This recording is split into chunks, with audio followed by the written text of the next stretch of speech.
Assalamualaikum warahmatullahi wabarakatuh. Saya Aprilia Nur dari 11 TKJ. Di sini saya akan membahas materi tentang routing. Pengertian routing. Routing adalah sebuah alat yang mengirimkan paket data melalui sebuah jaringan atau internet menuju tujuannya. Fungsinya untuk menghubungkan segmen-segmen jaringan untuk bisa melakukan paket forwarding. Sedangkan paket forwarding adalah proses memancarkan atau menyiarkan jaringan ke segmen-segmen jaringan komputer. Perbedaannya untuk di aplikasi, router ini tidak memiliki bentuk fisik seperti router pada umumnya, namun berupa aplikasi yang bisa diinstal pada sistem operasi komputer. Untuk yang hardware, router ini adalah perangkat keras yang bentuknya seperti yang sudah familiar di masyarakat, yang berfungsi untuk membagi IP address dan dapat digunakan untuk membagi koneksi internet di dalam suatu wilayah jangkauan yang biasanya disebut dengan hotspot area. Untuk PC-nya, router ini adalah menyulap sebuah komputer untuk bisa berfungsi sebagai router, tetapi berbeda dengan router aplikasi yang menggunakan aplikasi untuk mengubah komputer menjadi router. Untuk pembagiannya, yang pertama, routing langsung.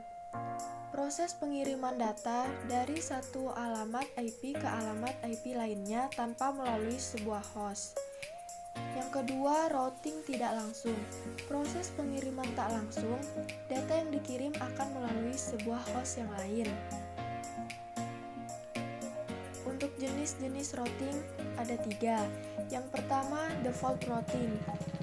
Untuk pengertiannya adalah salah satu cara yang paling mudah dalam melakukan routing tanpa menambahkan identitas jaringan yang lebih spesifik.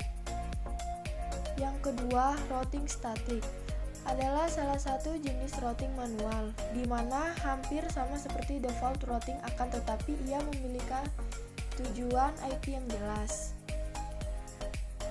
Yang ketiga, routing dinamis adalah sebuah routing protokol yang paling sering digunakan para penyedia jasa layanan internet atau provider. Untuk kelebihan dan kekurangan routing statis. Kelebihan yang pertama, meringankan kinerja prosesor router.